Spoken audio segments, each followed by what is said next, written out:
Hey guys, Ron Ray here, and today I'm going to showcase my tanky Twisted Blades poison build. This was the one that I completed tier 100 right before the patch, so it should be pretty good even after the nerfs, and it should be completely ready for the season 1 as well. Let's look into it. So, let's look at our skills.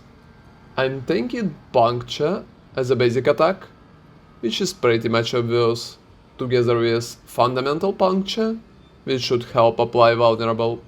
Moving here, I'm getting Twisted Blades, which is pretty obvious as well, together with improved Twisting Blades, which should help us crowd control enemies.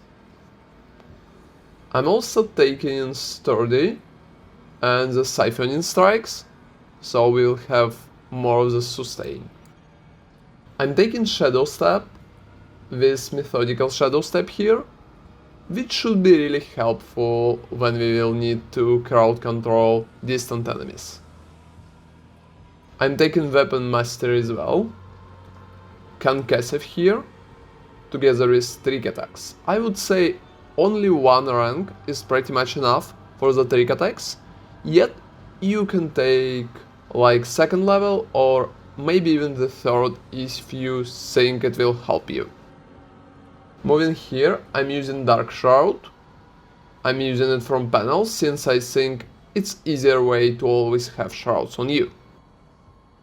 And the passive here is Subverting Dark Shroud, which should help with movement speed. I'm also taking Smoke Grenade since it's a great way to crowd control enemies. 6 seconds of the day's duration, that's pretty good. And the Enhanced Smoke Grenade can multiply your damage pretty well. I'm also taking Exploit, only 2 ranks since I don't have enough points, and Melis here, which should be pretty helpful.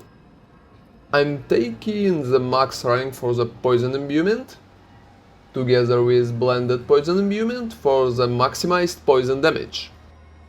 Debilitating Toxins here is a pretty cool passive. It should help us tank better, so always take the max rank.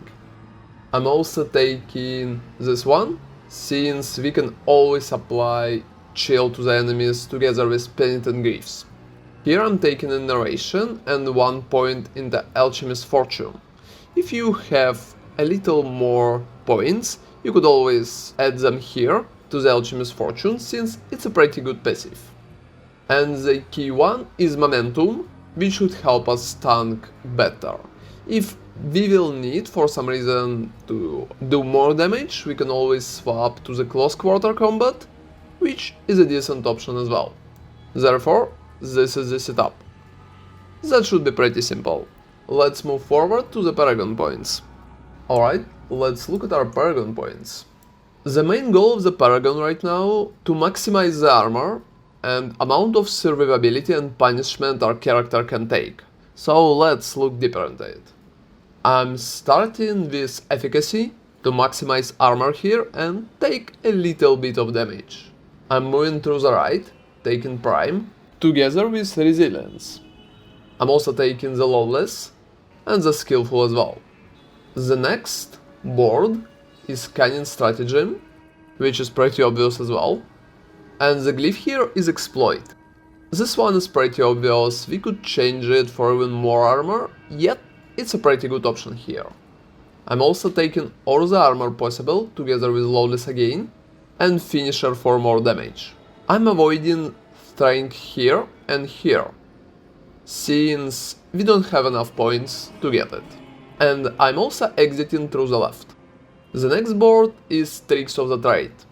The legendary note itself here are pretty good for a rogue, but since I don't have enough points, I decided to avoid it. If you like it, you can always take it, since it's a pretty nice damage multiplier.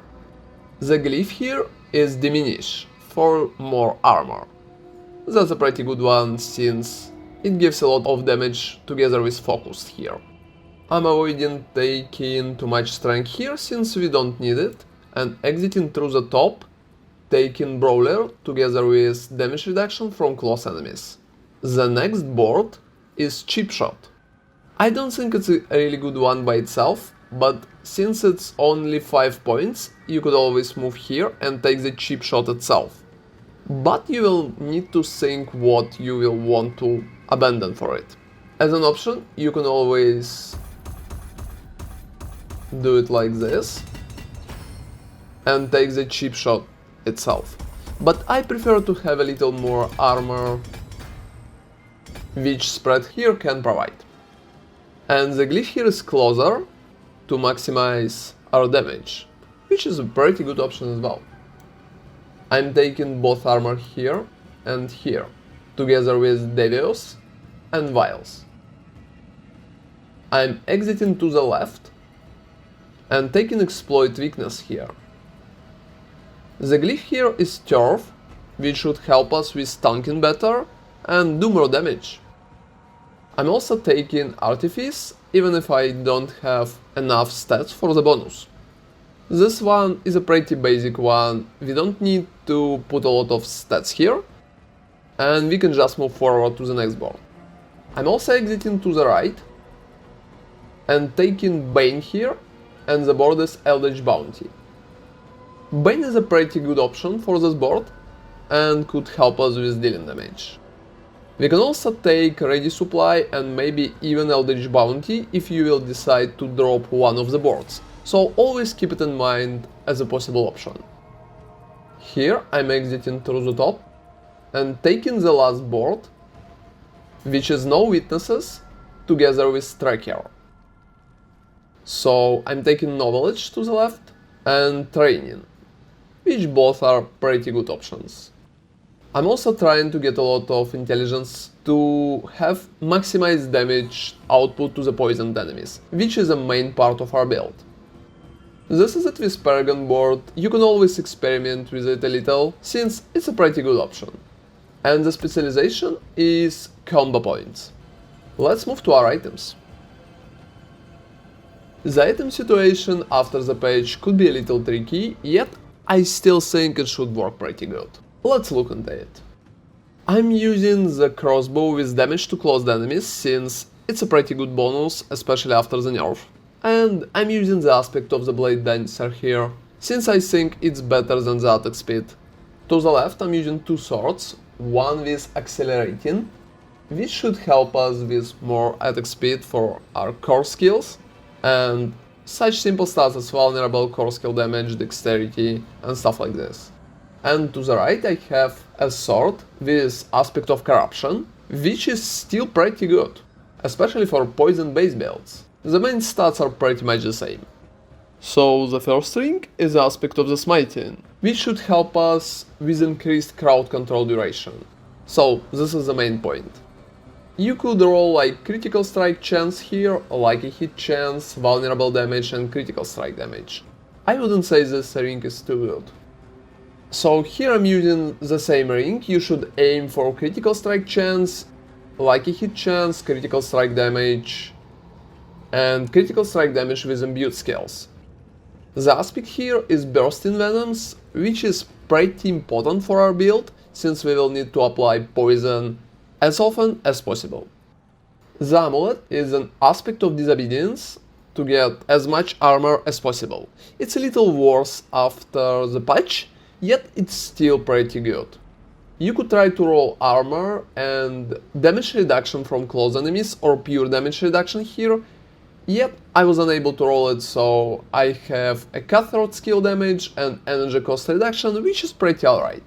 Movement speed is not needed here, but could be a really nice option if you like to run fast. At the helmet I'm using the Escape Artist aspect, which is pretty good in the higher tiers. You should definitely try it out. And the stats here is armor, maximum life and ranks to the poison imbuement. The last one is not that important and could be anything, cooldown reduction, basic skill, attack speed and stuff like this. Just choose one that you prefer the most. At the chest armor I have total armor, damage reduction from close enemies, pure damage reduction and damage reduction from distant. It is still the best option for chest armor, as far as I know, so try to experiment with this. And the aspect here is an aspect of might, since we really need this damage reduction from basic skills.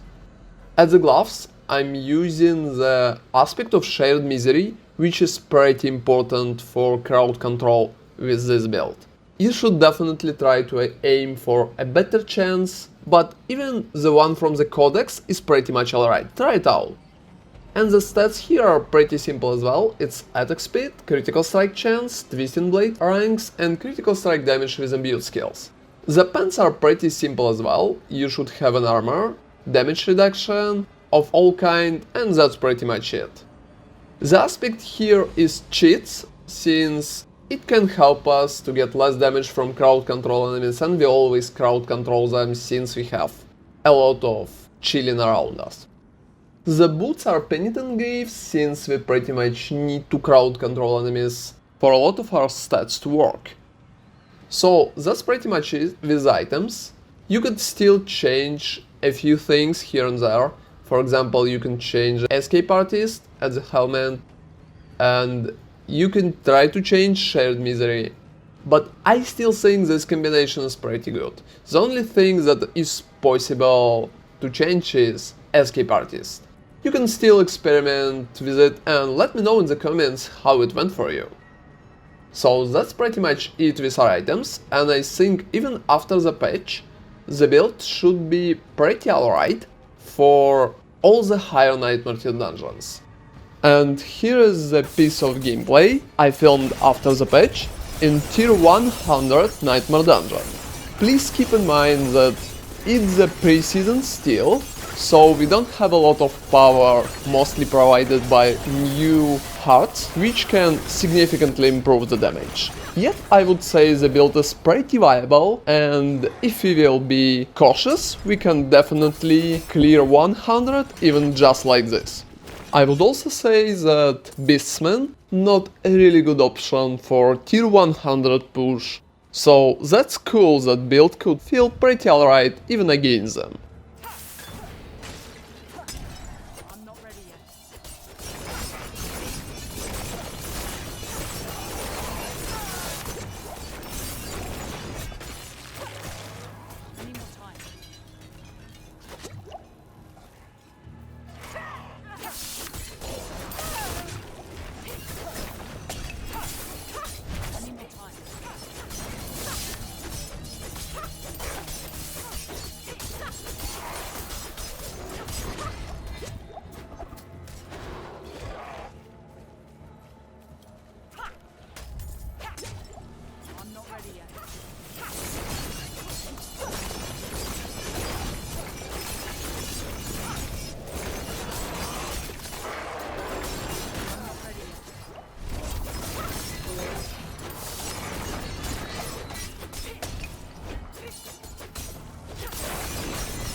ready yet.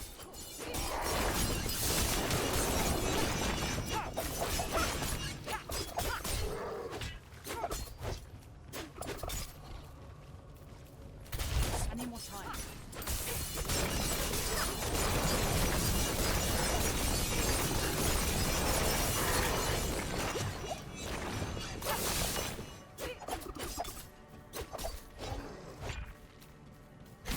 I'm not ready yet.